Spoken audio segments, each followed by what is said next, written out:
తెలంగాణలో వరద రాజకీయం సాగుతుంది. ఖమ్మం, మహబూబాద్, నల్గొండ కొన్ని ప్రాంతాల్లో చాలా పెద్ద ఎత్తున వరద నష్టం జరిగింది. అందులో ఖమ్మం జిల్లాలో అయితే చాలా చోట్ల పంట నష్టపోయారు రైతులు రోడ్డున పడ్డారు, కొంతమంది చనిపోయారు కూడా.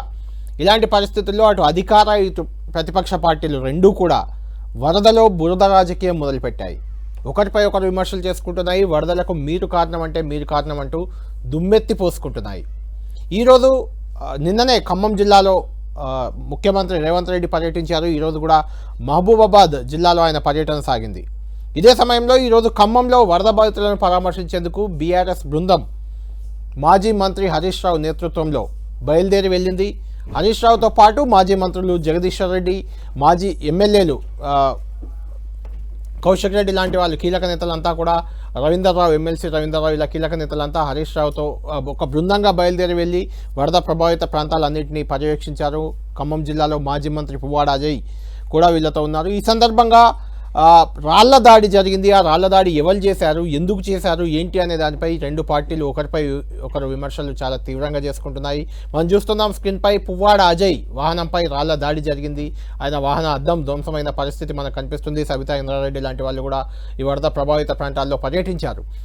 ఎందుకు మొదలైంది ఈ రాజకీయం, ఎందుకు చేస్తున్నారు? వరద రాజకీయం క్రెడిట్ వారా ఇది, లేకుంటే ఒకరిపై ఒకరు తప్పులు ఎత్తి చూపుకోవడమా? ఎందుకంటే కేసీఆర్ ఒక్కరోజైనా ఇలాంటి వరదలు వచ్చినప్పుడు కానీ, ప్రాణాలు పోయినప్పుడు కానీ ముఖ్యమంత్రి హోదాలో వచ్చారా అంటూ రేవంత్ రెడ్డి నిలదీశారు. అదే సమయంలో కేటీఆర్ అమెరికాలో జల్సాలు చేస్తున్నారంటూ తీవ్ర ఆరోపణ చేశారు.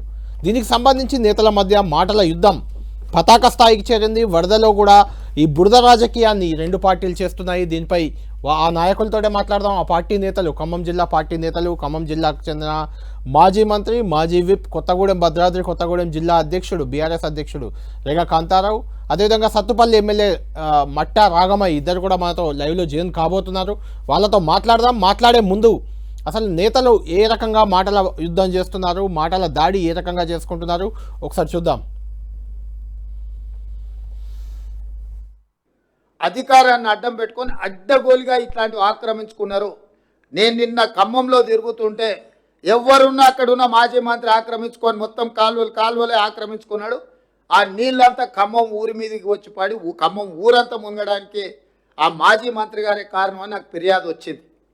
వీటిని వాస్తవాలను పరిశీలించి దాని మీద కఠినమైన చర్యలు తీసుకోవడానికి అవసరమైన చర్యలు చేపట్టాలని చెప్పి రెవెన్యూ మంత్రి గారికి సూచన చేసిన. కలెక్టర్ గారికి కూడా, ఖమ్మం కలెక్టర్ గారికి కూడా నేను ఆదేశాలు ఇస్తున్నా. వాళ్ళు చాలా స్పష్టంగా చెప్పారు. గతంలో బీఆర్ఎస్ ప్రభుత్వం ఉన్నప్పుడు మాకు ముందస్తుగా మైక్లో అనౌన్స్మెంట్ ఉండేది, మమ్మల్ని అలర్ట్ చేసి జాగ్రత్తగా బయటకు తీసుకెళ్లారు. తర్వాత కూడా ప్రభుత్వం నుంచి మాకు మంచిగా సహకారం అందింది. కానీ ఈ ప్రభుత్వం ప్రజల్ని అలర్ట్ చేయడంలో ఫెయిల్ అయిపోయింది, ప్రజల్ని కాపాడడంలో ఫెయిల్ అయిపోయింది. 9 మంది ఎమ్మెల్యేలను గెలిపిస్తే 9 మందిని కాపాడలేకపోయినారు. ఇవాళ సాయం చేయడానికి ఒక ప్రధాన ప్రతిపక్ష పార్టీగా మేము ఎమ్మెల్యేలం వస్తే మా మీద కూడా దాడి చేయిస్తారా? అంటే ఏందన్నట్టు, మీరు ఏం రాజ్యం నడుపుతారు? ఇదే ఆ ప్రజాపాలన? మేమేం భయపడం. తెలంగాణ ఉద్యమంలో నీ తాత జేజమ్మలతో కొట్లాడిన చరిత్ర మాది, తెలంగాణ రాష్ట్రం తెచ్చిన చరిత్ర మాది. ఈ చిల్లర గొడవలతోటి రాజకీయాలు నడిపి, ఈ చిల్లర వ్యవహారాలతోటి రాజకీయం ద్వారా మళ్ళీ మనం ఏదో మాట్లాడుకోవాలనుకుంటే ఎవరికి కరెక్ట్ కాదు. కాబట్టి వీళ్ళు ప్రేరేపించినా ఇంకొకళ్ళు ప్రేరేపించినా అటువంటి చర్యల్ని ఈ ప్రభుత్వం సహించదు. దాన్ని అడ్డం పెట్టుకొని మంచి కార్యక్రమాలు, రిలీఫ్ కార్యక్రమాలు జరిగేటప్పుడు దాన్ని ఒక అంశంగా తీసుకురావడానికి ప్రయత్నం చేసే ప్రతిపక్ష పార్టీ వాళ్ళ పాత్ర వరకు వాళ్ళు పోషించాలి. ఎవరు ఎక్కడ కూర్చోబెట్టాలో, ఎవరు ఎక్కడికి సమాధానం చెప్పాలో ప్రజలు చెప్తారు. రైట్, మొత్తానికి వరదలపై రాజకీయం కొనసాగుతుంది. ఖమ్మం జిల్లా కేంద్రంగా ఈ రాజకీయం జరుగుతుంది. అక్కడ దాడి కూడా మాజీ మంత్రి పువ్వాడ అజయ్, అంటే హరీష్ రావు, సబితా వీళ్ళంతా ఒక కాన్వాయ్గా వెళ్తున్న సందర్భంగా అజయ్ కారుపై దాడి జరిగింది. ఇది కాంగ్రెస్ నేతలే చేశారు. దీనిపై డీజీపీకి ఫిర్యాదు చేస్తామంటూ కూడా హరీష్ రావు ప్రకటించారు. అటు కేటీఆర్ కూడా ట్వీట్ చేశారు, ఈ దాడులకు భయపడేది లేదు, తమను ప్రజల్లోకి పోకుండా ఆపేందుకు కాంగ్రెస్ ప్రయత్నం చేస్తుంది, కాంగ్రెస్ ప్రభుత్వ వైఫల్యాన్ని ఎత్తి చూపేందుకు వెళ్తున్నాం, ఖచ్చితంగా వెళ్ళి తీరుతామని కేటీఆర్ కూడా ట్వీట్ చేశారు. దీనికి సంబంధించి మనం చర్చిద్దాం. దానికంటే ముందు అసలు ఖమ్మంలో ఏం జరిగింది, అక్కడి నుంచి మా ప్రతినిధి సైదులు మనకు లైవ్లో అందుబాటులో ఉన్నారు. సైదులతో మాట్లాడదాం. సైదులు ఏంటి పోటాపోటీగా అటు అధికార పక్షం ఇటు ప్రతిపక్షం రెండూ కూడా ఖమ్మం జిల్లాలే కేంద్రీకృతం చేశాయి. అక్కడే వరదలపై పరామర్శిస్తున్నారు, బాధితులను సందర్శిస్తున్నారు, కొంత ఆర్థిక సాయం చేస్తున్నారు, సహాయ ఖాతాలు అందిస్తున్నారు. దీంతో పాటు రాజకీయం కూడా మొదలుపెట్టారు. ఇప్పుడు పువ్వాడ అజయ్ వాహన శ్రేణిపై కూడా దాడి జరిగింది. మాజీ మంత్రి హరీష్ రావు, ఎమ్మెల్యే జగదీశ్వర్ రెడ్డి, సబిత వీళ్ళంతా కూడా అక్కడే ఉన్నారు. అసలు ఏంటి, ఎందుకు దాడి జరిగింది, నేతల మధ్య ఈ మాటల యుద్ధానికి దారి తీసిన పరిస్థితులు ఏంటి ఖమ్మం జిల్లాలో?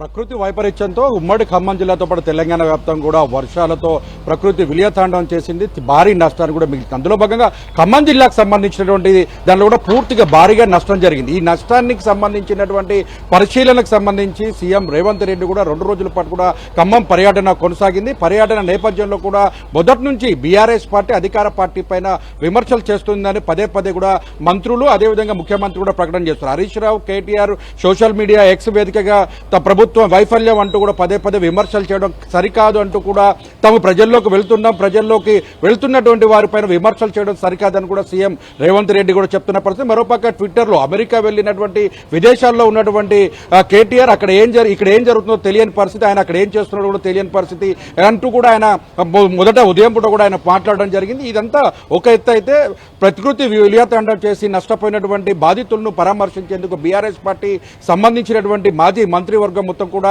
పూర్తి స్థాయిలో హరీష్ రావు, జగదీశ్వర్ రెడ్డి, పువ్వాడ అజయ్ కుమార్ తో పాటు సబితా ఇంద్రారెడ్డి, అదేవిధంగా మాజీ ఎమ్మెల్యేలు, ఎంపీలు అంతా కూడా కాన్వాయ్గా రావడం, అదేవిధంగా ప్రజల్లోకి వెళ్లి పరామర్శించడం జరిగింది. ప్రజల దగ్గరకు వెళ్ళినప్పుడు అటు ప్రభుత్వం నుంచి ఎవరు ఆదుకోవడం లేదు, తమ కనీసం మంచినీళ్లు కూడా ఇవ్వలేదని కూడా నేతల దగ్గర వాపోయారు. నేతల దగ్గర కన్నీరు మున్నీరుగా విలపించిన పరిస్థితి ఉంది. వారందరూ కూడా ఆదుకుంటామని కూడా కొంత ఆర్థిక సాయాన్ని ప్రకటించడంతో పాటు వద్దిరాజు రవిచంద్ర, పువ్వాడ ఫౌండేషన్ నుంచి కూడా వారందరికీ ఆర్థిక సాయం చేసుకుంటూ కూడా వెళ్ళిపోయారు. ఇదంతా ఒక 5 డివిజన్లు ముగిసిన తర్వాత 6వ డివిజన్ మంచికంటి నగర్కి సంబంధించినటువంటి ప్రాంతంలోకి వెళ్లిన తర్వాత ఒక్కసారిగా ఒక 2 వ్యక్తులు వచ్చి అక్కడ వస్తున్నటువంటి కాన్వాయ్ ని అడ్డుకోవడం జరిగింది. అడ్డుకోవడం నేపథ్యంలో అక్కడున్న సెక్యూరిటీ ఆపే ప్రయత్నం చేశారు. ఒక 5-10 నిమిషాలలోనే 10ల సంఖ్యలో నుంచి 100ల సంఖ్యలోకి చేరిపోవడం, అక్కడ ఘర్షణ వాతావరణం చేసుకుంది. ఘర్షణ వాతావరణంతో పాటు ఒక్కసారిగా అటు జగదీశ్వర్ రెడ్డి, పువ్వాడ అజయ్ కుమార్ ఇద్దరు కాన్వాయ్ల పైన కూడా రాళ్ల వర్షం కురిపించారు. కర్రలతో మన విజువల్స్ లో కూడా చూడు పెద్ద పెద్ద కర్రలను కూడా తీసుకుని వచ్చినటువంటి పరిస్థితి ఉంది. ఒక సీఐ మాత్రమే అక్కడ అడ్డుకునే ప్రయత్నం మాత్రం చేశాడు. కానీ ఒక్క సీఐ అంతమందిని అడ్డుకోవడం కుదరదు అని కూడా స్పష్టమవుతుంది. అయితే మొత్తంగా చూసుకున్నట్లయితే అటు అధికార పార్టీకి సంబంధించి ఇటు ప్రతిపక్ష పార్టీలు ఇద్దరు కూడా ఒకరిపై ఒకరు విమర్శలు చేసుకుంటూ ప్రజలకు సంబంధించినటువంటి సేవా కార్యక్రమాలు నష్టం జరిగినటువంటి ఆదుకోవడానికి సంబంధించిన జాతీయ విపత్తుగా ప్రకటించే దాంట్లో కూడా తాము కూడా కలిసి వస్తాము, ప్రధానమంత్రి దగ్గర కేంద్రం దగ్గర వెళ్దామని కూడా హరీష్ రావు చెప్తున్నారు. మరోపక్క కేంద్రం జాతీయ విపత్తుగా ప్రకటించాలని కూడా సీఎం రేవంత్ రెడ్డి చెప్తున్నాడు. అయితే ఇక్కడ మాత్రం మాటల యుద్ధం సోషల్ మీడియా వేదికగా జరుగుతున్న దానిపైన అసహనానికి గురైన పరిస్థితిగా మనకు కూడా అర్థమవుతుంది. ఎందుకంటే మొత్తం 9 మంది కావచ్చు, గతంలో దాదాపు 16 మంది కూడా గాలి మొత్తం రాష్ట్ర వ్యాప్తంగా కూడా 16 మంది కూడా ఈ గాలి అంటే వరదల్లో చిక్కుకొని ప్రాణాలు కోల్పోయిన పరిస్థితి, కొన్ని వందల వేల ఇళ్లు కూడా నేలమట్టమైన పరిస్థితి, నిరాశలైన పరిస్థితి అయితే ఉంది. మొత్తం ఇప్పటికీ మనం ఇళ్లలోకి పోతే మొత్తం రేగడి మట్టి ఇళ్లలో చేరిపోయి పుస్తకాలు కంటూ బట్టల మీద బయటకు వచ్చినటువంటి వారిని ప్రభుత్వం ముందస్తుగా వాతావరణ శాఖ చెప్తున్నా వారిని కాపాడడంలోనూ ఎన్డీఆర్ఎఫ్ బృందాలను తెప్పించుకోవడంలో అటు ప్రభుత్వం వైఫల్యం చెందిందని బీఆర్ఎస్ నేతలు స్పష్టంగా విమర్శలు చేస్తున్నారు. ఆ విమర్శల నేపథ్యంలో పరామర్శకు వచ్చినటువంటి బీఆర్ఎస్ నేతలపైన కాంగ్రెస్ సైదులు ఇక్కడ వరద రాజకీయం ఆ పార్టీలు చేసుకొని అండి వదిలేద్దాం, ఆ పార్టీల గురించి చర్చిద్దాం. వాస్తవానికి ఖమ్మం జిల్లాలో ఏంటి పరిస్థితి ఎలా ఉంది? వరదల్లో డిప్యూటీ ముఖ్యమంత్రి బట్టి విక్రమార్క కూడా 2-3 రోజులుగా అక్కడే మకాం వేసినట్టున్నారు. ఆయన కూడా పర్యటిస్తున్నారు. పువ్వాడ పొంగులేటి శ్రీనివాసరెడ్డి అక్కడే ఉన్నారు. తుమ్మల నాగేశ్వరరావు నిన్న ముఖ్యమంత్రి కూడా వచ్చారు. అంటే వీళ్ళు పరామర్శలకే పరిమితం అవుతున్నారా? అక్కడ ఉన్న రైతులు కానీ రైతాంగం కానీ ఇల్లు కూలిపోయారు, 100,000 ఇల్లు కూలిపోయాయి, పంట నష్టం భారీ ఎత్తున జరిగింది. వాళ్ళకి సహాయ సహకారాలు ఏమైనా అందుతున్నాయా? ఖమ్మం జిల్లాలో మీరు కూడా మన రిపోర్టర్లు మీరు అంతా కూడా గ్రామ స్థాయిలో తిరుగుతున్నారు, ఎక్కడెక్కడ వరదలు వచ్చాయో అక్కడికి వెళ్తున్నారు. వాస్తవానికి ఏంటి యాక్చువల్ ఫ్యాక్ట్ ఏంటి అంటే ఏం చెప్తారు మీరు? అసలు యాక్చువల్ ఫ్యాక్ట్ అంటే గతంలో ఎన్నడూ లేదంగా మున్నేరు పరివాహక ప్రాంతానికి సంబంధించి 45 మిల్లీమీటర్ల వర్షపాతం కూడా నమోదైన పరిస్థితి. అంత ఎక్కువగా ఎప్పుడు కూడా నమోదు కాలే. 1-2 గంటల వ్యవధిలోనే మధ్యాహ్నం పూట నుంచి వరద ఉధృతి పెరగడంతోనూ ఒకసారిగా విపత్తు మాత్రం వచ్చిందని చెప్పుకోవచ్చు. ఈ మున్నేరు పరివాహక ప్రాంతం పాలేరు, ఖమ్మం, మధుర నియోజకవర్గాలు అంటే ఓవరాల్ గా డిప్యూటీ సీఎం, రెవెన్యూ శాఖ మంత్రి, వ్యవసాయ శాఖ మంత్రి ప్రాతినిధ్యం చేస్తున్న ఈ 3 నియోజకవర్గాల్లోనే ఈ విపత్తు కూడా జరిగింది. ఈ విపత్తుకు సంబంధించి తెలిసిన వెంటనే డిప్యూటీ సీఎం మల్లుభట్టు విక్రమార్క మధురలో అర్ధరాత్రి 2 గంటల నుంచి తెల్లవారుజాము దాకా ఒక ఇద్దరు చిక్కుకుంటే వారిని కాపాడే ప్రయత్నం కూడా చేశారు. ఆయన నేరుగా ట్రాక్టర్ వేసుకుంటూ కూడా లోపలికి వెళ్లి మొత్తం ప్రజలను రక్షించే పనులు, అధికారులను అల్టిమేటం గా పనిచేపించే పని ఆయన కూడా నేరుగా వెళ్లి పనిచేసిన పరిస్థితి. అదేవిధంగా పొంగులేటి శ్రీనివాసరెడ్డి పాలేరు నియోజకవర్గం పూర్తి స్థాయిలో కూడా జలదిగ్బంధనంలో కూరుకుపోయింది. అక్కడ ఉన్న 5గురిని కాపాడే ప్రయత్నం చేసినప్పటికీ అందులో 2 గల్లంతై మృత్యువాత పడిన పరిస్థితి అవుతుంది. పూర్తిగా ఆయన కూడా పూర్తిగా మొత్తం ఏజెన్సీ మొత్తం ఈ గ్రామాల్లోకి వెళ్లారు. గ్రామాల్లోకి వెళ్లడంతో పాటు ప్రాంతాల్లో ద్విచక్ర వాహనం వేసుకొని తిరిగారు. వారికి ఆర్థిక సాయం ప్రకటించారు. తుమ్మల నాగేశ్వరరావు 5గురు మొత్తం 9 మంది కూడా మున్నేరు ప్రకాష్ నగర్ బ్రిడ్జిలో చిక్కుకోవడంతో అక్కడ ఉన్నటువంటి వారందరినీ కూడా కాపాడడం కోసం ఆయన చేసుకుని అక్కడే కూర్చొని అధికారులను అల్టిమేటం చేశారు. అంటే ఓవరాల్ గా ఇక్కడ ఉన్న 3 మంత్రులు కూడా ప్రజల దగ్గరకు వెళ్లి అక్కడ ఉన్న గ్రామాల్లో సురక్షిత ప్రాంతాలకు తరలించడంలోనూ, అధికారులను సమన్వయం చేయడంలోనూ, గ్రామాల నుంచి ఖాళీ చేపించడంలోనూ, తక్షణ సాయం చేయడంలోనూ మొత్తం కూడా వారంతా కార్మికులుగా పనిచేశారని కూడా చెప్పుకోవచ్చు. ఎందుకంటే స్పష్టంగా వారు ప్రజల్లో ఉన్నారు. ప్రజల్లో ఉండి అక్కడ ఉండి పనిచేశారు. అయితే ఇక్కడ ముందస్తుగా ఎన్డీఆర్ఎఫ్ బృందాలను తీసుకురావడంలో కానీ, హెలికాప్టర్లను తీసుకురావడంలో కానీ వైఫల్యం చెందింది. ఎందుకంటే అటు హైదరాబాద్ లోను, అటు విజయవాడలోను పూర్తి స్థాయిలో 2 రాష్ట్రాలు కూడా వర్షాలు వస్తున్న నేపథ్యంలో అవకాశం లేకపోవడంతో అటు ఎన్డీఆర్ఎఫ్ బృందాలు కూడా రాగలేకపోయింది. తక్షణంగా వారికి సాయం చేయడంలో వీళ్ళు పూర్తి స్థాయిలో వాళ్ళు చేయలేకపోయారనే విమర్శలు మాత్రం ప్రజల నుండి పెద్ద ఎత్తున వస్తున్న పరిస్థితి ఉంది. గత ప్రభుత్వం హయాంలో తక్షణమే ముందస్తుగా జాగ్రత్తలు తీసుకున్నారనే ప్రజల నుండి కూడా వస్తున్నటువంటి వాదన. అయితే ఇక్కడ మాత్రం ప్రజల్లో ఉంటూ అధికారులు మొత్తం సమాయత్తం చేశారు.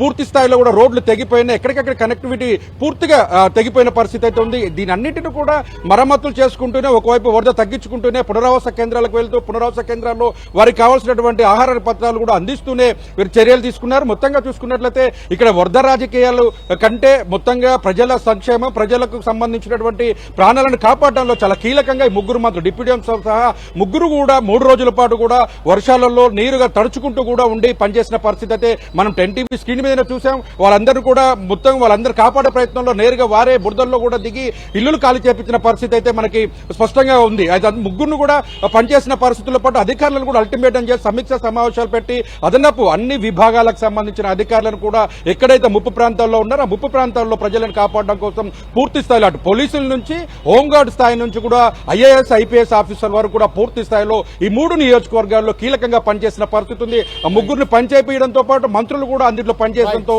ఒకసారిగా ఆ పరిస్థితులు మొత్తం కూడా సద్దుమణిగేలా చేసేందుకు ప్రయత్నాలు అయితే కొనసాగుతున్నాయని చెప్పుకోవచ్చు. కళ్యాణ్ రైట్. ఇప్పుడు ఈరోజు బీఆర్ఎస్ కూడా అక్కడ పర్యటించింది. చాలా ప్రాంతాల్లో వాళ్ళు ఇంకా తిరుగుతూనే ఉన్నారు. ఖమ్మం జిల్లాలోనే ఉన్నారు బీఆర్ఎస్ బృందం కూడా. అంటే వాళ్ళతో రైతులు ఏం చెప్తున్నారు, వాళ్ళ సమస్యలు ఏంది అని వివరిస్తున్నారు వాళ్ళకు. అంటే బీఆర్ఎస్ నేతలు వెళ్లిన తర్వాత వాస్తవంగా ఎవరు ఊహించని ప్రకృతి వైపరీత్యం కాబట్టి ఇళ్లలోకి నీళ్లు చేరిపోవడంతో కట్టుబట్టల మీద బయటకు వచ్చారు. వరద ముప్పు తగ్గిన తర్వాత ఇళ్లలోకి వెళ్తే వాళ్ళు ఉన్న బట్టలు, సామాన్లు అన్ని కొట్టుకొని పోయినాయి. కనీసం వారి దగ్గర చిల్లి గవ్వలేని పరిస్థితి. అయితే పూర్తిగా వీళ్ళున్నటువంటి ప్రాంతాల వారికి వాటర్ కానీ, భోజనాలు సరఫరా చేయడంలో కానీ వారందరికీ ఆ బురద వెళితే ఆ నీళ్లు ఆ ఇంటిని శుభ్రం చేసుకోవడానికి వాటర్ కూడా పంపించడం లేదు. మా గోస వినండి అని చెప్పేసి బీఆర్ఎస్ నేతలకు, మాజీ మంత్రులకు వేడుకున్న పరిస్థితి ఉంది. మమ్మల్ని ఆదుకోండి అని కూడా వాళ్ళు ప్రాధేయపడిన పరిస్థితి. మొత్తం వరద వచ్చిన నీళ్లతోనే సామాన్లు కూడా కడుక్కోవడం, రూములు కడుక్కుంటున్న పరిస్థితి అవుతుంది. ట్యాంకర్ల ద్వారా నీళ్లను సేకరించడంలోనూ, వైద్య బృందాలను ఏర్పాటు చేయడంలో పునరావాస కేంద్రాల్లో వైఫల్యం చెందిందని కూడా స్పష్టంగా బీఆర్ఎస్ మాజీ మంత్రులతో ప్రజలు చెప్తున్నారు. అయితే దీనికి మీద కూడా వారు స్పష్టంగానే వైఫల్యం చెందిందని కూడా ప్రకటన చేశారు. అది కేవలం వ్యంగ్యాస్త్రాలకే పరిమితం అవుతున్నారు, పరిపాలన సక్రమంగా లేదని హరీష్ రావు కూడా విమర్శలు చేసిన పరిస్థితి అవుతుంది. ఓవరాల్ గా చూసుకుంటే అటు కేటీఆర్ ట్విట్టర్ వేదికలు, Facebook, social media, BRS party సంబంధించిన ప్రజాప్రతినిధులు కావచ్చు, మాజీ మంత్రులు కావచ్చు, కార్యకర్తలు కావచ్చు ట్రోల్ ఎక్కువగా చేస్తున్నారనే అధికార పార్టీకి సంబంధించిన నేతలు, ముఖ్యమంత్రి కూడా అసహనాన్ని వ్యక్తం చేయడం, ఈ విషయాన్ని మొత్తంగా సోషల్ మీడియా వేదికగా కార్యకర్తల్లోకి పోవడం, ఇక్కడికి వెళ్లిన తర్వాత గతంలో వచ్చినప్పుడు, గత బీఆర్ఎస్ ప్రభుత్వంలో వచ్చినప్పుడు మాజీ మంత్రి పువ్వాడ అజయ్ కుమార్ మంత్రిగా కొనసాగుతున్న సమయంలో మున్నేరు వరద వచ్చినప్పుడు ఆయనకు సహకరించి ఆయన ఎన్డీఆర్ఎఫ్ బృందాలు తీసుకొచ్చి కాపాడినటువంటి విజువల్స్ ని ట్రోల్ చేయడం వల్ల కొంత అసహనానికి గురైన పరిస్థితి అయితే ఆ వార్డుల్లో ఉంది. ఆ వార్డుల్లో అసహనానికి గురి కావడంతో ప్రశ్నించడానికి వెళ్లి అక్కడ వివాదం చెలరేగిందని కూడా స్పష్టంగా అర్థమవుతుంది. Right, thank you Saidulu. మొత్తానికి గతంలో జరిగిన వరద సందర్భంగా జరిగిన సాయాన్ని బీఆర్ఎస్ వాళ్ళు ప్రస్తావిస్తున్నారు. ఇప్పుడు సాయం జరగలేదు, ఎన్డీఆర్ఎఫ్ బృందాలు తేలేకపోయారు, దానివల్ల పంట నష్టం, వరద నష్టం, ప్రాణ నష్టం కూడా, జంతువులు కానీ మనుషులు కానీ ప్రాణ నష్టం కూడా భారీ ఎత్తున జరిగింది అనేది బీఆర్ఎస్ వాదనగా కనిపిస్తుంది. రైట్, తెలంగాణలో ముఖ్యంగా ఖమ్మం జిల్లాలో జరుగుతున్న వరద రాజకీయంపై చర్చిద్దాం. మనతో పాటు లైవ్లో ఉన్నారు ప్రముఖ రాజకీయ విశ్లేషకులు జర్నలిస్ట్ రెహమాన్ గారు, అదేవిధంగా మట్టా రాగమయ్య గారు, సత్తుపల్లి ఎమ్మెల్యే. ముందు రాగమయ్య గారితోనే మాట్లాడదాం. రాగమయ్య గారు, ఏంటి ఖమ్మం జిల్లాలో గతంలో ఎప్పుడూ లేనంత విలయం వచ్చింది, చాలా ఇల్లు నేలకొరిగాయి, పశువులు మనుషులు కూడా చాలామంది చనిపోయిన పరిస్థితి. అసలు మీరు ఇలాంటి వరద దాదాపు ఎప్పుడు చూస్తుండారు, చాలా పెద్ద ఎత్తున వరద వచ్చింది. ముఖ్యమంత్రి గారు అక్కడే వచ్చి మకాం వేశారు. మీ జిల్లాకు ఒకరు కాదు, ఇద్దరు కాదు, 3 మంత్రులు ఉన్నారు. డిప్యూటీ ముఖ్యమంత్రి బట్టి విక్రమార్క, తుమ్మల నాగేశ్వరరావు, పొంగులేటి శ్రీనివాసరెడ్డి, చాలా సీనియర్లు, అనుభవజ్ఞులు, వీళ్ళంతా కూడా అక్కడే మకాం వేశారు. అయినా వరద సహాయ చర్యల్లో కొంత ప్రభుత్వం వెనుకబడిపోయిందని ఒక విమర్శ అయితే వస్తుంది. దాన్ని మీరు ఎలా చూస్తున్నారు?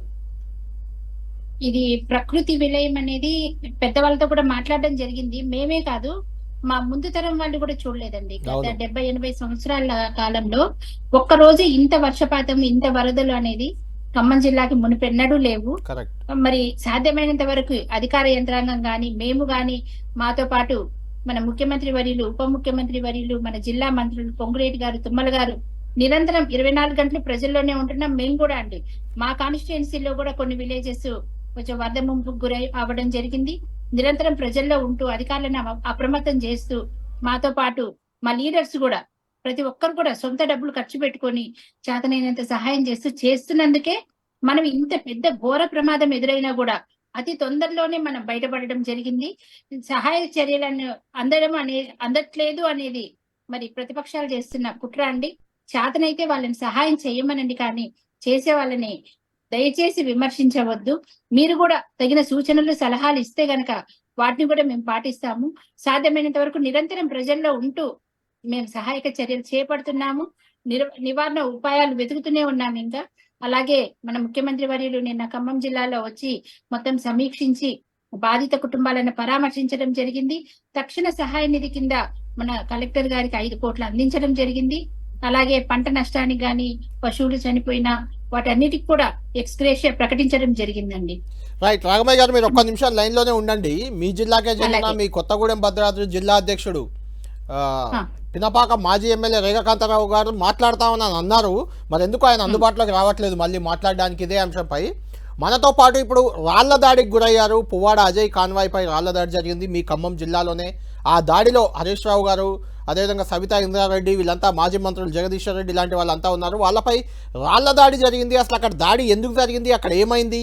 అక్కడే ప్రత్యక్ష సాక్షిగా హరీష్ రావు గారి కాన్వాయ్లో ఉన్న ఎర్రోళ్ల శ్రీనివాస్, SC/ST కమిషన్ మాజీ చైర్మన్, మనకు అందుబాటులో ఉన్నారు. ఆయనతో ఒకసారి మాట్లాడదాం. మాట్లాడిన తర్వాత మీతో మళ్ళీ మాట్లాడతాను. ఎర్రోళ్ల శ్రీనివాసరావు గారు, ఏం జరిగింది అక్కడ? సహాయక చర్యలు చాలా బాగా చేస్తున్నామని కాంగ్రెస్ నాయకులు చెప్తున్నారు, ముఖ్యమంత్రి గారు చెప్పారు, మంత్రులు చెప్పారు. ఇప్పుడు మన లైవ్లో కూడా స్థానిక ఎమ్మెల్యే, సత్తుపల్లి ఎమ్మెల్యే మట్టా రాగమయ్య గారు కూడా చెప్తున్నారు. ఏంటి అసలు మీరు ఖమ్మం జిల్లాకు పోయింది ఏంటి, మీరు తెలుసుకున్నది ఏంటి, అక్కడ దాడి ఎందుకు జరిగింది, అసలు ఏం జరుగుతుంది ఖమ్మంలో? ఇప్పుడు ప్రభుత్వం నిజంగానే సహాయ చర్యలు ఉంటే, ఇప్పుడు ఎమ్మెల్యే గారు చెప్పినట్టుంటే, నిన్న ముఖ్యమంత్రి గారు వచ్చినప్పుడు జనరల్ గానే పబ్లిక్ ఓపెన్ గా ఎవరు అదేదో మ్యానిపులేట్ చేసింది కాదు, ఎవరో చెప్పి పంపించింది కాదు. పబ్లిక్ అసహనం వ్యక్తం చేసి, నిరసన వ్యక్తం చేసి ఎందుకు వచ్చినవని మహిళలు నిలదీసింది. ఇలా దానికి వాళ్ళు ప్రతీకారంగా ప్రజలే స్వచ్ఛందంగా ప్రజలు తిరుగుబాటు చేస్తే దాన్ని ఇలా ఎట్లా తీసుకోవాలో అర్థం కాక ఇలా టిఆర్ఎస్ పార్టీ మాజీ మంత్రులు హరీష్ రావు గారు, జగదీశ్వర్ రెడ్డి గారు, అదేవిధంగా పువ్వాడ అజయ్ కుమార్ గారు, సవితా ఇంద్రారెడ్డి గారు, మా ఎమ్మెల్సీలు, ఎమ్మెల్యేలు, మేమందరం కూడా మేము బాధితులను కలుస్తూ అందరికి కూడా వారి బాధక సాధకాలు వింటూ మేమందరిని కలిసి, గతంలో చాలా సార్లు ఇట్లాంటి ఫ్లడ్స్ వచ్చినాయి. లాస్ట్ ఇయర్ కూడా ఒక 1 year బ్యాక్ కూడా ఇట్లాంటి ఫ్లడ్ వచ్చింది. అయినా కూడా అట్లా ఈ విధంగా జరగలేదు. వెంటనే దానికి ముందస్తు చర్యలు తీసుకున్నారు. వాళ్ళు మీరు చాలా అద్భుతంగా రియాక్ట్ అయింది సార్. అవి అన్ని మాకు ప్రజలు చెప్తుంటారు. అంటే వాటి నుంచి వచ్చేటువంటి స్పందన చూసి ఓర్వలేక ఇలా కాంగ్రెస్ పార్టీ నాయకులు అనొద్దు, వాళ్ళని గుండాలు అనాలి, వాళ్ళు మా మీద అంటే దాడి చేసి, అంటే ఒక కారులో హరీష్ రావు గారు ఉంటారు, మాజీ మంత్రులు జగదీశ్వర్ రెడ్డి గారు, పువ్వాడ అజయ్ కుమార్ గారు, సబితా ఇంద్రారెడ్డి గారు, కౌశిక్ రెడ్డి గారు, ఈ 5గురు ఉంటే ఆ కారు మీద పెద్ద పెద్ద బండలు ఎత్తేసి ప్రయత్నం చేసింది. ఆ ప్రయత్నం చేస్తున్నటువంటి కారుని కాపాడడానికి మా నాయకులు, ఇప్పుడు సంతోష్ రెడ్డి గారు హాస్పిటల్ ఉన్నారు, కాల్ ఫ్రాక్చర్ అయింది. తన అడ్డుకొని ప్రయత్నం చేసి వాళ్ళను వెనకకి నెట్టి వేస్తే నువ్వే మమ్మల్ని అడ్డుకున్నావురా అని చెప్పేసి ఆయనను కాలర్ బట్టి వచ్చి కారు కింద నెట్టేస్తే ఇలా కారు కింద పడడం వల్ల ఇలా కాల్ ఫ్రాక్చర్ అయింది, ఇలా హాస్పిటల్లో ఉన్నారు. అంటే గింత దుర్మార్గం అవసరం లేదు. అంటే వచ్చిన 8 నెలల్లో గింత మిడిసిపాటు, గింత తొందరపాటు. ఏదో ప్రతిపక్షం అన్నాక డెఫినెట్ గా ప్రజాస్వామ్యంలో మాట్లాడే హక్కుంది, ప్రభుత్వాన్ని విమర్శించే హక్కుంది, ప్రశ్నించే హక్కుంది. ప్రశ్నించడం ప్రజల తరపున, ప్రజల గొంతుక మేము. ఇలా మీరు ఆనాడు ప్రతిపక్షంలో ఉన్నప్పుడు కాంగ్రెస్ పార్టీ నానా హంగామా చేసింది. ఇలా మేము ఆ రాజకీయాలు చేయడానికి రాలే కదా. ఇలా డెఫినెట్ గా ఫ్లడ్ వచ్చింది. మేము గతంలో మా మంత్రులు, ముఖ్యమంత్రి ఏరియల్ సర్వే పెట్టి హెలికాప్టర్లు తిరిగి 3 రోజులు ఇక్కడే ఉండి మేము సహాయ చర్యలు అందించినాం. డాక్టర్లను పెట్టినాము, మేము ఆశా వర్కర్లను పెట్టినాము, సహాయ చర్యలు తీసుకున్నాము. ఆర్టీఓలు, ఎంఆర్ఓలు, కలెక్టర్లు, యంత్రాంగం అంతా 3 రోజులు మేము నిద్రాహారాలు మారేసి అందరికి ట్రీట్మెంట్ ఇచ్చినాం. శ్రీనివాస్ గారు, మీరు ఒక్క నిమిషం లైన్లో ఉండండి. మీరు అన్నదానిపైనే ఒకసారి రాగమయ్యతో మాట్లాడి మళ్ళీ మీ దగ్గరికి వస్తా. ఒక్కడే నిమిషం లైన్లో ఉండండి. రాగమయ్య గారు, ఎర్రోల శ్రీనివాస్ గారు చెప్తున్నారు అసలు అక్కడ దాడి జరిగింది, మనకు స్క్రీన్లో కూడా కనిపిస్తుంది. ఎందుకు దాడి చేశారు అంటే ఏం చెప్తారు? అసలు ఆ కాన్వాయ్ పై దాడి చేయాల్సిన అవసరం ఏమొచ్చింది మీకు? హలో రాగమయ్య గారు చెప్పండి, మిమ్మల్ని అడుగుతున్నాను. అక్కడ ప్రత్యక్షంగా మనం చూసింది లేదండి. వీళ్ళు ఏం మాట్లాడారు, అక్కడ ప్రజలు ఎలా రియాక్ట్ అయ్యారో మనకు తెలియదు. దాడి చేసింది ప్రజల, కాంగ్రెస్ కార్యకర్తల అనేది కూడా మనకు తెలియని దాని గురించి నేను మాట్లాడలేను. మరి వీళ్ళు పరామర్శకి వెళ్ళిన వాళ్ళు పరామర్శించాలి, ప్రజల బాధలను తీర్చేలాగా ఉండాలి కానీ, సానుభూతిగా ఉండాలి కానీ వీళ్ళు అక్కడ రెచ్చగొట్టడము, పనికిమాలిన రాజకీయాలు మాత్రం చెయ్యొద్దండి. మరి గతంలో ఇంత వరదలు రాలేదండి. వాళ్ళు చెప్పినట్ల సహాయక చర్యలు మేము కూడా చేపడుతున్నాము. గత 4 రోజుల నుంచి కూడా నిద్రాహారాలు మారిని అధికార యంత్రాంగం గాని, మంత్రులు గాని, ఎమ్మెల్యేల మేము గాని ఇప్పటిదాకా ఫీల్డ్లో తిరిగే వచ్చాము. మేము కూడా ఎక్కడికక్కడ చేసుకుంటూ వస్తూనే ఉన్నాము. విమర్శ అనేది సద్విమర్శగా ఉండాలి కానీ మరి ప్రభుత్వం మీద బురద జల్లే విధంగా ఉండకూడదని నా సూచన అండి. రైట్, ఒక్క నిమిషం మీరు ఉండండి. ఇక్కడ రెహమాన్ గారు కూడా ఉన్నారు మాతో. రెహమాన్ గారితో మాట్లాడాక శ్రీనివాస్ గారితో మాట్లాడతాను మళ్ళీ ఫైనల్గా. రెహమాన్ గారు, విన్నారు కదా బీఆర్ఎస్ వాదన, విన్నాం. ప్రతిపక్షంగా అధికార పార్టీ చెప్తుంది మేము పూర్తి సహాయ సహకారాలు అందిస్తున్నామని రేవంత్ రెడ్డి గారు చెప్పినా, మట్టా రాగమయ్య గారు చెప్పినా, లేదంటే హరీష్ రావు గారు, ఎర్రోల శ్రీనివాస్ గారు మాట్లాడింది. అయితే రేవంత్ గారు అన్న దాంట్లో గతంలో ఎప్పుడు కేసీఆర్ ముఖ్యమంత్రిగా ఉన్నప్పుడు వచ్చాడా ఇలా సహాయ చర్యలకి, లేదంటే చనిపోయిన కాడికి వెళ్ళాడా అని ఒకటి. రెండోది కేటీఆర్ మీద ప్రధానంగా నిన్న కూడా అన్నారు, ఈరోజు కూడా అన్నారు, ఆయన వరదలు వస్తే అమెరికాలో జల్సాలు చేస్తున్నాడు అనే విమర్శలు. దీన్ని ఎలా చూస్తారు? అంటే ఈ వరద బురద రాగమయ్య గారు చెప్తున్నారు చరిత్రలో కనివిని ఎరగని రేంజ్లో వచ్చిందని చెప్తున్నారు. ఈ సందర్భంగా ఇలాంటి విమర్శలు ఎందుకు వస్తున్నాయి? దీని లక్ష్యం ఏమై ఉంటుంది? ముందుగా ఏంటంటే ఖమ్మం జిల్లాలో మున్నేరు వాగు అసలు అది మామూలు వాగు, అది ఉప్పొంగి ఇంత ప్రళయాన్ని సృష్టిస్తుంది అనేది ఎవరు ఊహించినటువంటి అంశం. ఇంతకుముందు బీఆర్ఎస్ గవర్నమెంట్ ఉన్నప్పుడు గోదావరి పరివాహక ప్రాంతం అంతా క్రౌడ్ బ్రస్ట్ అయిపోయి అప్పుడు కూడా అట్లనే వరదలు వచ్చాయి. అయితే వరదలు వచ్చినప్పుడు ప్రజల సహాయ చర్యలు జరిగేటప్పుడు ఈ సహాయక చర్యలకు ఆటంకం కలగకుండా విఐపి టూర్లు తగ్గిస్తే మంచిదని జరుగుతుంటుంది. ఎందుకంటే సహాయ చర్యలకు ఆటంకం కలుగుతుంది. ఇప్పుడు ఈ దాడులు ప్రతి దాడుల వల్ల అటెన్షన్ మొత్తం డైవర్ట్ అయిపోతుంది. వీళ్ళకి రక్షణ కల్పించడము, రక్షణ కల్పించలేదు అనడము, ఇదంతా జరుగుతుంది. ఎందుకంటే ఇమీడియట్ గా ప్రభుత్వాలు వాళ్ళని, ఎందుకంటే వాళ్ళు కట్టుబట్టలతో ఉంటారు. జనరల్గా అంటే మీకు తెలియదు కాదు, మీరు చాలా సీనియర్ జర్నలిస్ట్, ఈ వరదలు ఇలాంటి విపత్తులు వచ్చినప్పుడు రివ్యూలు చేస్తుంటారు కానీ స్పాట్కి వెళ్ళడం కొంచెం తక్కువగా ఉంటుంది ఎవరైనా. అవును, అది అధికార పక్షం కానీ ప్రతిపక్షం కానీ వాట్ ఎవర్. కరెక్ట్. అంటే ఇప్పుడు మీకు కళ్యాణ్ గారు మీకు బాగా తెలుసు, లాస్ట్ వరదలప్పుడు అప్పటి గవర్నర్ తమిళిసై గారు వెళ్తే ప్రోటోకాల్ ఇవ్వలేదు గవర్నమెంట్. అవును, ఇది సహాయ చర్యలకు ఆటంకం కలుగుతుంది. గవర్నర్ కే ప్రోటోకాల్ ఆపినప్పుడు పెద్ద వివాదం కూడా ఇబ్బందులు కూడా ఉండేది ఆ సమయంలో. ఇప్పుడు ఇమీడియట్ గా వాళ్ళకు అంటే అప్పుడు కూడా కేసీఆర్ వెళ్ళలే కాబట్టి నేను వెళ్తున్నాను అలాంటి ప్రయత్నం జరిగింది. అంటే ఈ వరదల్లో బురద రాజకీయాలు పక్కన పెట్టి అక్కడ ప్రజల్ని ఆదుకోవడం కోసం లోతట్టు ప్రాంతాల్లో ఇంకెవరైనా మిగిలి ఉంటే వాళ్ళకి సహాయ చర్యలు చేపట్టడం, కట్టుబట్టలతో తడిసిపోయి ఉంటాయి, అసలు ఎవరి ఒంటి మీద ఉన్న బట్టలతో వాళ్ళు మిగిలి ఉన్నారు. సహజంగా ప్రజల్లో కొంత ఆక్రోశాలు, ఆవేశాలు కూడా ఉంటాయి. కాబట్టి మానవ ప్రయత్నాలతోటి ఇట్లాంటి ప్రళయాలను ఆపలేరు.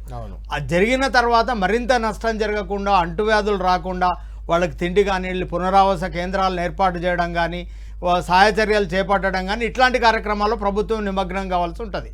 కానీ ఎవరైనా సరే వెళ్ళి సహాయ చర్యల్లో పాల్గొనవచ్చు, వాళ్ళని బయటికి తీసుకురావచ్చు, ఒక వాటర్ బాటిల్ అందియచ్చు, ఒక అగ్గిపెట్టనివ్వచ్చు. చాలా స్వచ్ఛంద సంస్థలు ఇప్పటికే పనిచేస్తున్నాయి. ఇప్పుడు ఎన్డీఆర్ఎస్ ప్రచారం కూడా కోరుకోవట్లేదు. చాలా మంది ఇప్పుడు ఇంతకు ముందే విజయవాడలో పక్క రాష్ట్రం విజయవాడ కూడా అల్లా కల్లోలమైంది. అక్కడ కూడా స్వచ్ఛంద సంస్థలే ఎక్కువగా పనిచేస్తున్నాయి.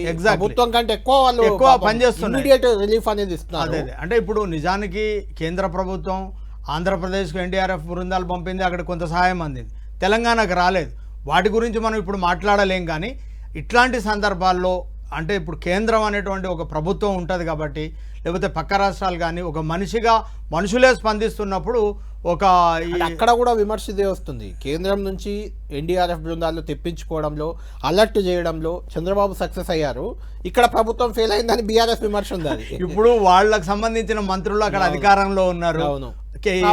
ఎన్డీఏలో కేంద్ర మంత్రిగా ఉన్నారు రామ్మోహన్ నాయుడు ఉన్నారు. అక్కడ కేంద్రంలో ఇది కీలకంగా ఉంది. కానీ కేంద్రం అనేటువంటి ప్రభుత్వం ఇంపార్షియల్గా ఉండాలి. వీళ్ళందరూ భారత పౌరులే, తెలంగాణ కూడా భారత భూభాగంలో భాగమే. కాబట్టి వాళ్ళను ఒకలాగానే చూడాల్సినటువంటి బాధ్యత గౌరవ ప్రధానమంత్రికి కానివ్వండి, లేకపోతే కేంద్ర ప్రభుత్వానికి ఉంటుంది. కూడా మాట్లాడినట్టున్నారు, అన్ని రకాల మాట్లాడుతున్నారే తప్ప ఇమ్మీడియట్ గా సహాయం అందడట్లేదు. పొడి బట్టలు కానివ్వండి, తిండి కానివ్వండి, అక్కడ కావాల్సినటువంటి మందు, అంటే ఇది అనుకోకుండా జరిగినటువంటి విపత్తు. ఇది ఈవెన్ మున్నేరు వాగులో ఒక 9 మంది చిక్కుకుంటే హెలికాప్టర్ రావడానికి కూడా చాలా సమయం పట్టింది. ఇంకొకటి అంతా కొట్టుకుపోయి ఉంటే ఏంది పరిస్థితి? అదే కళ్యాణ్ గారు, ఇప్పుడు హెలికాప్టర్లు కూడా ఇండియన్ ఎయిర్ ఫోర్స్ అంటే మిలిటరీ హెలికాప్టర్లే రావాలి, సాధారణ హెలికాప్టర్లు పనిచేయవు. ఈ వరదల్లో వర్షాలు వచ్చేటప్పుడు. అదే ఇంకొక విషయం కూడా, ఇప్పుడు ఇట్లాంటి క్రెడిబిలిటీ కలిగిన టీవీ ఛానళ్ళు మాత్రమే చూడండి, యాప్లు డౌన్లోడ్ చేసుకోండి. ప్రజలంతా చాలా మంది సోషల్ మీడియాలు చూస్తూ మంత్రులు రాలేదు, సహచర్యం జరగట్లేదు, సోషల్ మీడియా ట్రాప్ లో పడుతున్నారు చాలా మంది. రైట్ శ్రీనివాస్ గారు, అంటే అక్కడ వరద సహాయక చర్యలు ప్రభుత్వం చేస్తుంటే మీరు పోయి అడ్డుకునే ప్రయత్నం చేస్తున్నారు, మీరు దానికి ఆటంకం కలిగిస్తున్నారు అనే ఒక విమర్శ కూడా మీ పై వస్తుంది. నేనేమంటున్నా, ప్రభుత్వము ముందస్తు చర్యలు తీసుకోకపోవడం వల్లనే ఇంత నష్టం జరిగిందంటే ప్రభుత్వ వైఫల్యాల వల్లనే ఇంత నష్టం జరిగింది. వరద బాధితులకు సహాయము అందించడానికి మేము వచ్చాం తప్ప మేము రాజకీయాలు చేయడానికి రాలి. అంటే ప్రభుత్వ వైఫల్యం స్పందించడానికే ఇక్కడికి వచ్చినాం అంతే తప్ప ఇలా మేము ఏదో రాజకీయం చేయడం లేదు కదా, బురద రాజకీయాలు చేయడానికి మాకు అవసరం లేదు. బురద రాజకీయం ఎవరు చేసిండ్రు? నేను ముఖ్యమంత్రి గారు మాట్లాడి, ముఖ్యమంత్రిగా ఏముండాలి, ఉందాగా ఉండాలి. ఇలా ప్రకృతి విపత్తు అనేది ఎవరికి చెప్పి జరగదు, నిజంగా జరిగింది. అది జరిగినప్పుడు ప్రభుత్వం అధికారంలో ఉన్నది కాబట్టి ప్రభుత్వం స్పందించి సహాయ చర్యలు ఉండాలి. వాటికి ప్రభుత్వం వాళ్ళకి ఏ విధమైన సహాయం ఉండాలి, వాటిపైన చర్చ జరగాలి, వాటిపైన సమీక్ష జరగాలి, అధికారులకు ఆదేశాలు ఉండాలి, వెంటనే వాలంటీర్స్ టీం పెట్టాలి, అధికారులకు ఆ ఫీల్డ్ లో పెట్టి వాళ్ళకి ఎప్పటికప్పుడు వాళ్ళకు ఫుడ్ విషయంలో కానివ్వండి వాళ్ళకి అన్ని సౌకర్యాలు అందిస్తే ప్రభుత్వము ఉందాక ప్రవర్తిస్తే బాగుండదు. కానీ ముఖ్యమంత్రి గారు కేసీఆర్ ఏం చేసుకుంటూ ఫామ్ హౌస్ లో ఉన్నారు, కేటీఆర్ అమెరికాలో ఉన్నాడు, హరీష్ రావు మాట్లాడుతుండు. ఇవి ముఖ్యమంత్రి గారు మాట్లాడాల్సినటువంటి మాటలు కాదు కదా, అర్థమైందా? ఇప్పుడు ప్రకృతి ఆంధ్రప్రదేశ్ లో కూడా వచ్చింది. 76 సంవత్సరాల క్రూరబుద్ధుడు చంద్రబాబు నాయుడు నీళ్ళల్లో దిగి పనిచేస్తలేడా? ఎందుకు అంటే మీరు కరెక్ట్ గా ఉంటే మేమెందుకు స్పందిస్తాం? ప్రతిపక్షంగా డెఫినెట్ గా స్పందిస్తాం. చంద్రబాబు నాయుడు గారు బాగా పనిచేస్తున్నారని సర్టిఫికేట్ ఇస్తున్నారా? నేను ఈ ఇష్యూలా చంద్రబాబు నాయుడు ఈ ముఖ్యమంత్రి కంటే 100% బాగా పనిచేసిండు. వరదలో బురదలో తిరిగిండు. ఏ మాట కామాట చెప్పాలి. ఇవాళ రాజకీయం మాట్లాడతలేను, ఏ మాట కామాట చంద్రబాబు నాయుడు తిరిగిండు. అది ప్రజలందరూ కూడా గమనించిండ్రు కదా. ఈ 3 రోజులు వాన పడితే ముఖ్యమంత్రి స్పందించలేదండి. మంత్రులు ఏం చేసిండ్రు? ఇలా 9 మంది ఒక బ్రిడ్జి పై ఉన్నారు అని అంటే ఆ బ్రిడ్జి పై నుంచి హెలికాప్టర్ తీసుకొచ్చి కాపాడలేనటువంటి పరిస్థితిలో ప్రభుత్వ యంత్రాంగం ఉంది అని అంటే దానికి కారణం ఎవరు? దానికి వైఫల్యం ఎవరు? ఎక్కడ ఫెయిల్ అయినరు? మీకు ముందస్తు జాగ్రత్త లేదన్నట్టే కదా. ఆ వాతావరణ సూచన ఇచ్చింది కదా. వాతావరణ శాఖ ఇచ్చినాక కూడా వాటిపైన మీరు స్పందించకుండా, అలర్ట్ కాకుండా, వాటిపైన ఎలాంటి సహాయ చర్యలు తీసుకోకుండా ఉన్నారు, నెగ్లెక్ట్ చేసిండ్రు అంటే కారకులు ఎవరు? ఇలా మున్నేరు వాగు ఇలా అక్కడ వరద రావడానికి కారణం ఎవరు? అక్కడ ఏంది ఆ నాగార్జున సాగర్ లెఫ్ట్ కాలువ నుంచి వచ్చేటువంటి వాటర్ కు అక్కడ లాక్ వేసి ఏంది మన అక్కడ గేట్ దగ్గర వెల్డింగ్ చేసి గేట్ ఓపెన్ చేయకపోవడంలో మొత్తం వాటర్ అంతా కూడా పగిలిపోయి కట్ట పలిగిపోయి వాటర్ అంతా బయటకు వచ్చేసి ఇవన్నిటికీ కారకులు ఇక్కడ జిల్లా మంత్రులు గారా?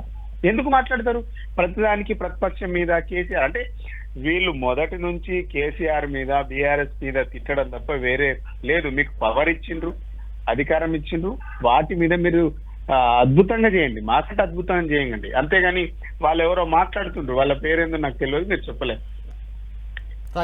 అదే ప్రజలు ప్రశ్నించిండ్రు, ప్రజలు అడ్డుకున్నారు. ప్రజలు అడ్డుకోలే మమ్మల్ని. ప్రజలు స్వచ్ఛందంగా మాకు ఇంతవరకు వచ్చినటువంటి ఏ ముఖ్యమంత్రి కానీ మంత్రులు కానీ అధికార ప్రభుత్వం నుంచి ఎలాంటి సహాయం అందలేదు మాకు. మీరు కనీసం గ్రాసరీ తీసుకొని వచ్చిండ్రు, ముఖ్యమంత్రి వచ్చి ఉత్తగా వెళ్ళిపోయిండు అనేసి వాళ్ళు అన్నారు. ఇలా దీన్ని జీర్ణించుకోలేక ఇక్కడ జిల్లాలో ఉన్నటువంటి కాంగ్రెస్ పార్టీ నాయకులు మా పైన దాడి చేసి మమ్మల్ని అటాక్ చేసి మాజీ మంత్రుల కారును మా ఎమ్మెల్యేల పైన దాడి చేసి మా యోజన విభాగం నాయుడు సంతోష్ రెడ్డి గారిని దాడి చేసి ఒక చంపే కుట్ర ప్రయత్నం చేసి అంటున్నాం మేము. ఇంకోటి ఏంటంటే కళ్యాణ్ గారు, ఇంకోటి ఇంతకంటే దుర్మార్గం ఏంటంటే పోలీసులు అనే వాళ్ళు ఇలా ప్రభుత్వము 10 సంవత్సరాలు మేమున్నాం, ఇలా 8 నెలలు అయింది, డెఫినెట్ గా మళ్ళీ వస్తాం. పోలీసులు ప్రత్యక్ష పాత్ర వహిస్తుండ్రు, ఇంతకంటే సిగ్గుచేటు ఏముంటది? పోలీసుల పాత్ర ఏందండి? లా అండ్ ఆర్డర్ కంట్రోల్ చేయాలి.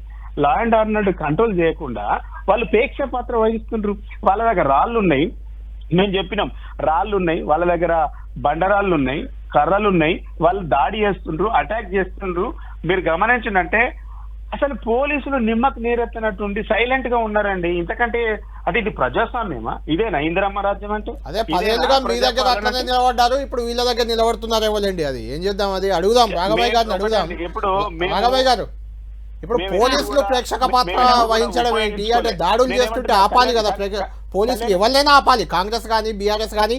ఈవెన్ ప్రజలే దాడి చేశారు అనుకుందాం వాళ్ళ పైన, వాళ్ళను కూడా ఆపాల్సింది పోలీసులే కదా. పోలీసులే ఖచ్చితంగా వాళ్ళు ఆపే ఉంటారండి. మీరు హలో చెప్పండి. హలో, డిస్టర్బెన్స్ వస్తుంది. ఓకే చెప్పండి. హలో, తిమ్మిని బమ్మిని చేయడం అంటే ఇదే అండి. నిజంగా సహాయక చర్యలు చేపట్టడానికి వెళ్ళిన వాళ్ళు సహాయక చర్యలే చేయాలి. ప్రజల్ని రెచ్చగొట్టేలాగా ఆవేశపరిచేలాగా చేయడము, మరి దాన్ని మార్చి చెప్పడము, మా ముఖ్యమంత్రి విమర్శించడము. మరి గతంలో మనం చూసాం, ప్రజలందరూ చూస్తూనే ఉన్నారు, తిరుగుతున్నారా లేదా అనేది కూడా.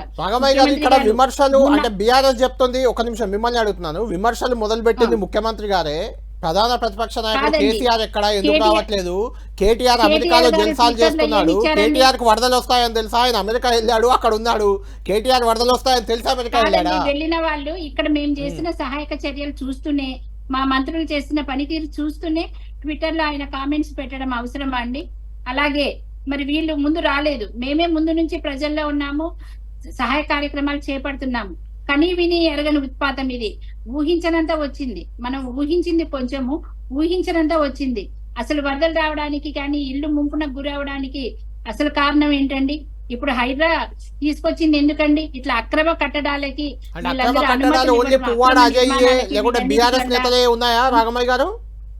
అండి.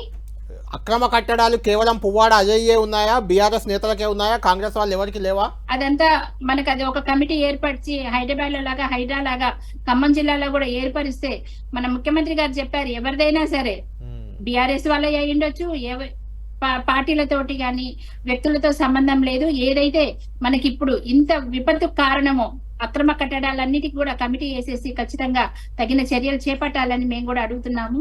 ఎందుకంటే వాళ్ళ వల్లనేనండి ఈ విపత్తు అంతా ఇప్పుడు రావడానికి కూడా కారణం. అలాగే మేము చేపట్టే సహాయక చర్యలు చేపడుతూనే ఉన్నాము. ప్రజలు వాళ్ళు సర్వస్వం కోల్పోయారు. 40-50 సంవత్సరాల నుంచి వారికి కూడబెట్టుకొని పైసా కూడబెట్టుకొని వాళ్ళు ఒక ఇల్లు కట్టుకొని ఏదో ఒక పొజిషన్ లో ఉంటారు. రోజు గడిచే స్థితిలో లేదు ఇప్పుడు వాళ్ళకి. వాళ్ళు బట్టలు కానీ సర్వస్వం కోల్పోయి వాళ్ళ ఆవేశంలో 1-2 మాటలు అంటారు, ప్రభుత్వాన్ని అంటారు. మరి అది సహజమే, మేము తీసుకుంటాం, పాజిటివ్ గా తీసుకుంటాం. వాళ్ళ పట్ల మాకు ఎటువంటిది ఉండదు. సాధ్యమైనంత మేము ఎంత ఇచ్చినా తక్కువే. మా ముఖ్యమంత్రి గారు చెప్పింది కూడా అదే, మేము చెప్పేది అదే. మేము ఎంత ఇచ్చినా కూడా వాళ్ళకి తక్కువే. సాధ్యమైనంత మేము న్యాయం చేకూరుస్తాము. అది ప్రోత్సహించాల్సింది పోయి చేతనైతే వాళ్ళని కూడా సహాయం చేయమనండి. అంతేగాని బురద రాజకీయాలు చేయొద్దనండి. మేము చేసే ప్రయత్నాలకి బురద జల్లుతూ ఉన్నారు వాళ్ళు. అలాగే దయచేసి అడ్డు రాకండి. వాళ్ళు అడ్డు వచ్చి ఇలాంటి కువిమర్శలు సద్విమర్శలు చేస్తే బానే ఉంటది. మంచి విమర్శలు చేస్తే మేము కూడా స్వీకరిస్తాము. అలా కాకుండా మీరేం పని చేయట్లేదు, మీకు చేతగాని ప్రభుత్వం అంటే వచ్చి 8 నెలల్లో మేము ఎంత ప్రజలలో చొచ్చుకుపోతున్నాము, ప్రజా సంక్షేమ కార్యక్రమాలు చేపడుతున్నాం, చూస్తూ కూడా ప్రతి దాన్ని కూడా ఒక విమర్శ చేయడము, ప్రతి దాంట్లో ఒక రంధ్రాన్వేషణ చేయడం వాళ్ళకి అలవాటు అయిపోయిందండి. రైట్. ఎర్రవెల్లి శ్రీనివాస్ గారు, ముఖ్యంగా ముఖ్యమంత్రి చేసిన మరొక విమర్శ పువ్వాడ అజయ్ అక్రమ నిర్మాణాల వల్ల ఖమ్మంకి వరద వచ్చింది, ఖమ్మంలో వరదకు అదే కారణం, అదే ఒక రకమైన వ్యాఖ్యలు చేశారు. దాన్ని ఎలా చూస్తారు మీరు? ఎంత దుర్మార్గం అంటే చాలా ఇది చౌకబారు రాజకీయాలు. ఇలా పువ్వాడ ఈ హైదరాబాద్కి వచ్చేమో అట్లా కామెంట్ చేస్తారు, ఖమ్మంకి వచ్చేమో ఇట్లా కామెంట్ చేస్తారు. అసలు మీ దగ్గర వైఫల్యాలు పెట్టుకుని పక్కన ఎందుకండి? ఇలా కాంగ్రెస్ 65 సంవత్సరాలలో 40 సంవత్సరాలు కాంగ్రెస్ అధికారంలో 10 సంవత్సరాల నుంచి అధికారంలో ఉంది. 40 సంవత్సరాలు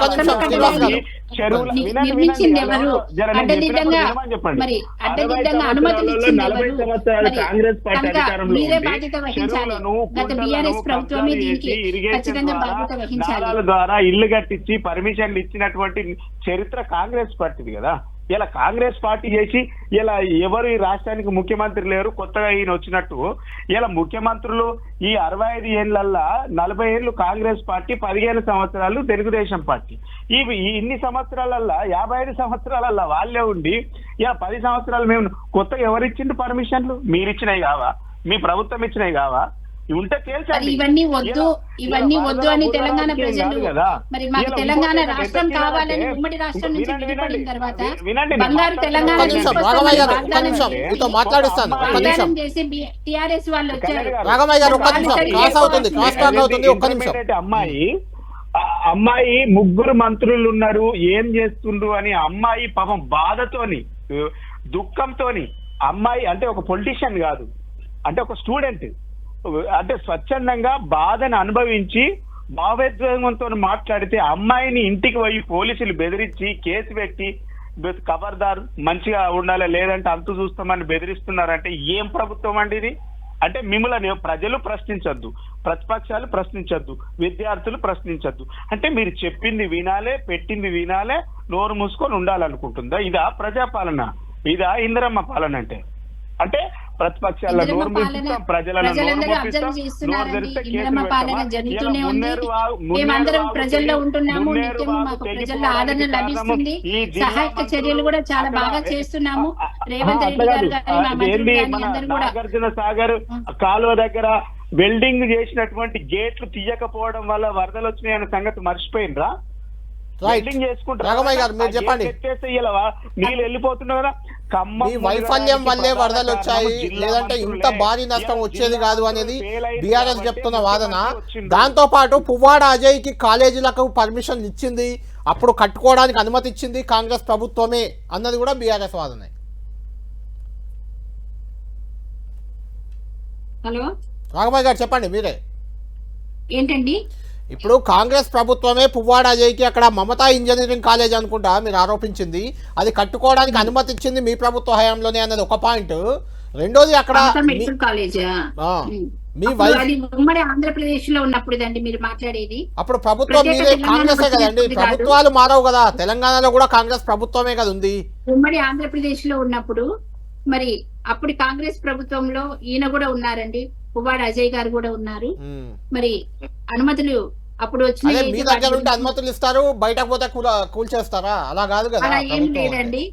ఒక్క దాని వల్లే కాదు, తర్వాత నుంచి ఆయన మినిస్టర్ అయిన తర్వాత ఇచ్చింది కొంచెం మును, ఆయన మినిస్టర్ అయిన తర్వాత ఆక్రమించుకొని చేసినవన్నీ కూడా ఉన్నాయి, వాటన్నిటి వల్ల కూడా ఉందని మా హలో చెప్పండి. వాటన్నిటి వల్ల వస్తుందండి.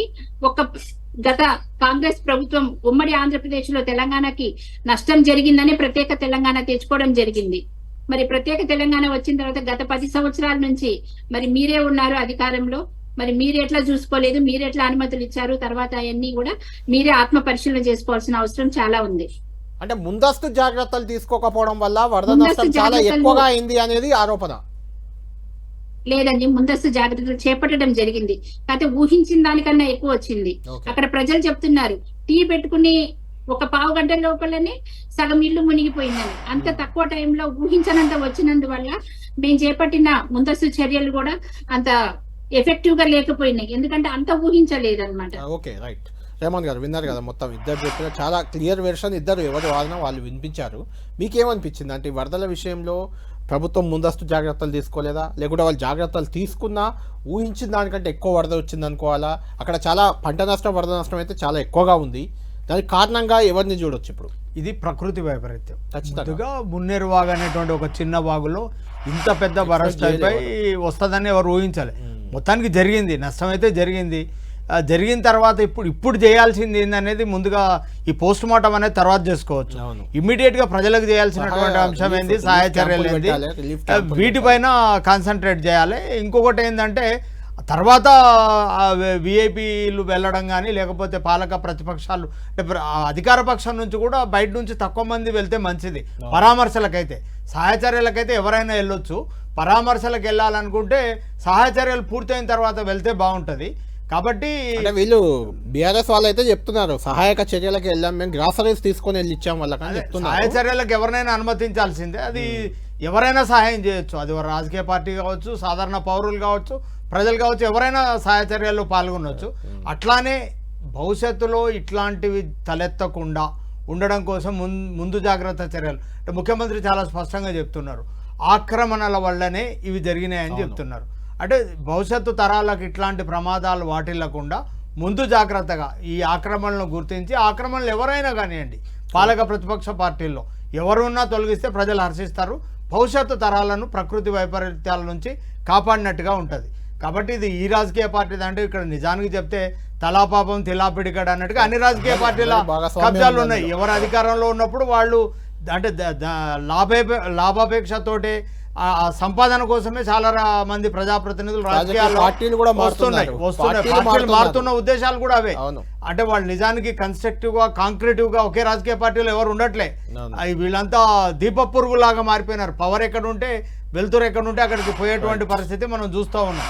కాబట్టి కమిట్మెంట్ రాజకీయాలు ఎక్కడ ఉండట్లేదు. కాబట్టి వీళ్ళంతా అంటే ఆస్తులు సంపాదించుకోవడం కోసం వస్తున్నారు. కాబట్టి మరీ ముఖ్యంగా ప్రజలకు సంబంధించిన ఆస్తులు ఎఫ్టీఎల్లో బఫర్ జోన్ లో వెళ్ళడం వల్ల ఇట్లాంటి ప్రజలుగా మీడియాగా మనం అందరం. కాకపోతే ఇందులో ప్రభుత్వాల వైఫల్యం కూడా ఉంది. ఎందుకంటే ఆ సమయంలో బఫర్ జోన్ లో ఎఫ్టీఎల్లో అనుమతులు ఇచ్చిన అధికారులు అప్పటి ప్రభుత్వాలు ఎవరో రికమెండ్ చేస్తేనే అధికారులు పాపం ఒత్తిడికి గురవుతారు. అలాంటి సందర్భాలు వాళ్ళు ఎవరు అనేది కూడా తేల్చాలి. అంటే అధికారులను సక్రమంగా పని చేయకుండా ప్రభుత్వాలు అడ్డుకుంటున్నాయండి. వ్యవస్థల్ని నిర్వీర్యం చేసినటువంటి ఇప్పుడు సెట్ చేయాలి. నిర్వీర్యం చేసినటువంటి ఫలితంగానే ఇట్లాంటి దుష్ఫలితాలు మనం చూస్తున్నాం. మేము ఎక్కడ సంతకం పెట్టామంటే అక్కడ పెట్టాలా, వ్యవస్థలు ఇట్లా అయిపోయాయి. ఫైనల్ గా కంక్లూడ్ చేయండి. ఇప్పుడు ఏం చేయాలంటారు? మీరు ఇవాళంతా అబ్జర్వ్ చేశారు, అక్కడ ఉన్న బాధితులను పరామర్శించారు, వాళ్ళ నుంచి ఏం వస్తుంది, ప్రభుత్వం నుంచి ఏం కావాలని బాధితులు కోరుతున్నారు? శ్రీనివాస్ గారు వ్యతిరేకం కాదు.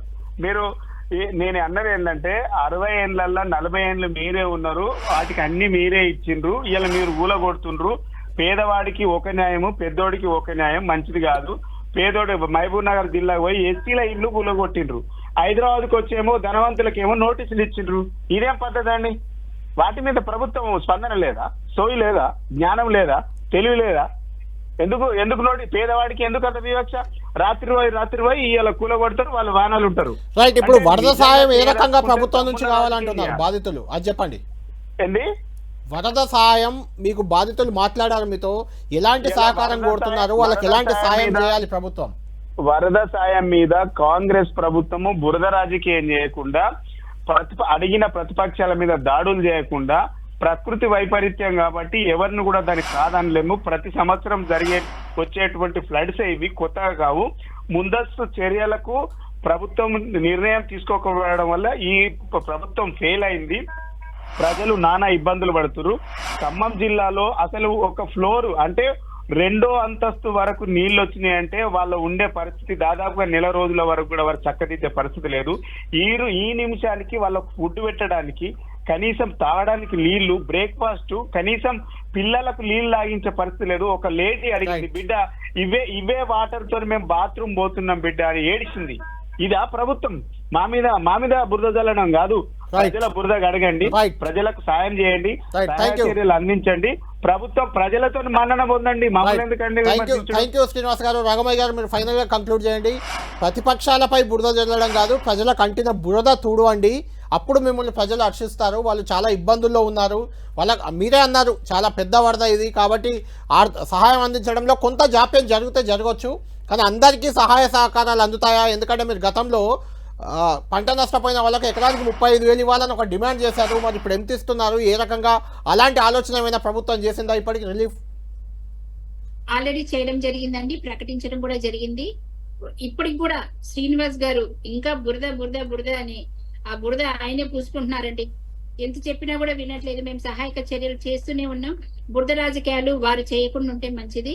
మన ముఖ్యమంత్రి గారు నిన్న స్పష్టంగా హామీ ఇచ్చారు, మృతుల కుటుంబాలకి 5 లక్షల రూపాయలు, అలాగే ఎకరాకి నష్టపరిహారం కింద 10,000 రూపాయలు, అలాగే ఏదైనా గేదెలు చనిపోతే 50,000, మేకలు అట్లాంటివి చనిపోతే 5,000 చొప్పున, అలాగే ఇంకా వాళ్ళకి తక్షణ సహాయం కింద నష్టపోయిన వారికి కుటుంబానికి 10,000 సహాయం, ఆర్థిక సహాయం అందించడం జరుగుతుంది. అలాగే రేషన్ కూడా అందించడం జరుగుతుంది. గతంలో పొంగులేటి శ్రీనివాస్ రెడ్డి గారే 35,000 సహాయం చేయాలి వరద వచ్చినప్పుడు అని ఒక డిమాండ్ చేశారు. ఇప్పుడు మీరు 35,000 చేయండి అని హరీష్ రావు గారు ఒక కామెంట్ చేశారు ఈరోజు. ఇప్పుడు మేము తక్షణ సహాయం కింద ఇస్తున్నామండి. తర్వాత ఫ్యూచర్ లో నష్టం చూసి ఇంకా కూడా ముఖ్యమంత్రి గారు ఇంకా పెంచే అవకాశం ఉంది. అలాగే మేము ప్రతిదీ ఇప్పుడు బృందాలను ఏర్పాటు చేశాము, రీహాబిలిటేషన్ సెంటర్స్ పెట్టాము, అక్కడ కూడా ఫుడ్ మరి వైద్య సౌకర్యాలు అందించడం జరుగుతుంది. ప్రతి విలేజ్ లో కూడా మేము మరి హెల్త్ స్టాఫ్ అందరినీ అలర్ట్ చేసి హెల్త్ క్యాంప్స్ పెట్టించడం జరుగుతుంది. అలాగే శానిటేషన్ మీద ప్రత్యేక దృష్టి తీసుకున్నాము. మరి వీటన్నిటిలో కూడా అలాగే స్వచ్ఛంద సంస్థలు కానీ ఎవరైనా పెద్ద వ్యాపారస్తులు ఉంటే వాళ్ళ సహాయం కూడా మేము వర్తించడం జరిగింది. వీళ్ళందరి సహకారంతో అలాగే వారు ఇంకొక విమర్శ చేశారు, ప్రతి ఒక్కరు కూడా సంపాదించుకోవడానికే రాజకీయాల్లోకి వస్తున్నారని. ఇవాళ వ్యాఖ్యలను నేను తీవ్రంగా ఖండిస్తున్నాను. ఎందుకంటే మా గురించే మీరు ఎంక్వైరీ చేయండి.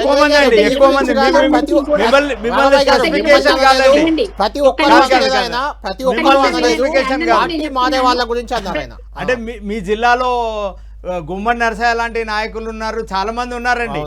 అందరినీ ఒక ఘాటి కట్టేయట్లేదండి. ఎక్కువ మంది రాజకీయాల్లో మిమ్మల్ని ఉద్దేశించాలి అన్నది కూడా. థ్యాంక్ యూ రాఘమయ్య గారు, థ్యాంక్ యూ.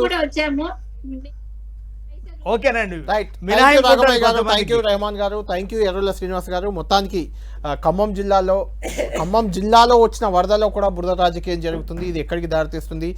రాజకీయం ఎలా ఉన్నా కూడా అక్కడ ఉన్న ప్రతి బాధితునికి సాయం అందించాలని, సాయం జరగాలని, వాళ్ళకు అండగా నిలవాలని మనము కోరుకుందాం. ప్రభుత్వమే కాదు, స్వచ్ఛంద సంస్థలు నిలవాలి. మేము కూడా 10 TV పక్షాన కూడా మా ప్రతినిధి బృందం కూడా ఎక్కడ ఎవరికి ఎలాంటి ఇబ్బందులు ఉన్నా అది ప్రభుత్వం అధికారుల దృష్టికి తీసుకెళ్తూ కొన్ని స్వచ్ఛంద సంస్థలకు కూడా తెలియజేస్తూ వాళ్ళని ఆదుకోవడానికి మేము కూడా ప్రయత్నం చేస్తూనే ఉంటాం. ఇది ప్రైమ్ టైం డిబేట్.